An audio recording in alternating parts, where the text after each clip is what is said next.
Je l'ai eu comme héritage quand j'ai été nommé évêque en 2004, où on m'a dit, bien, tu devras présenter la béatification de Charles de Foucauld.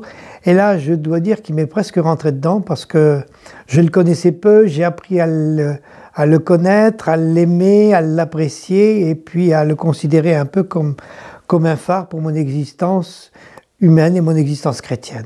Charles de Foucauld était un homme extrêmement habité par Jésus, par la personne de Jésus, un homme qui rayonne de la vie chrétienne, qui rayonne de Jésus sans en parler. Et il devait simplement se dire, c'est en me voyant que les gens doivent dire, celui-là, il doit être habité par quelqu'un qui est important, qui est grand, puisqu'il l'aime tellement et il nous aime tellement. Et puis aussi un homme qui a attaché une très grande importance à l'humanité dans laquelle il était.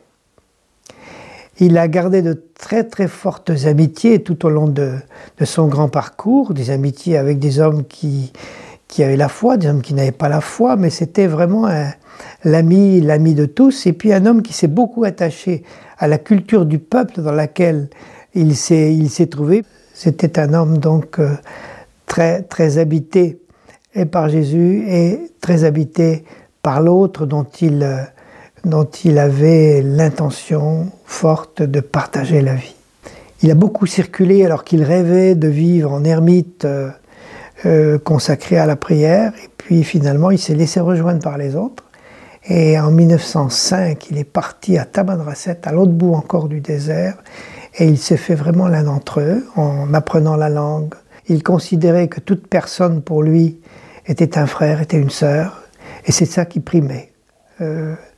Et le dialogue interreligieux chez lui, c'était le dialogue de la vie. Il connaissait très peu l'islam, très peu, mais il était très, très sensible à l'humanité de l'autre, jusqu'à la rejoindre, aussi bien les pauvres, les chefs touaregs que les chefs militaires français. C'était vraiment l'homme de tous, et c'était sa façon à lui d'aller vers l'autre et de vivre son humanité.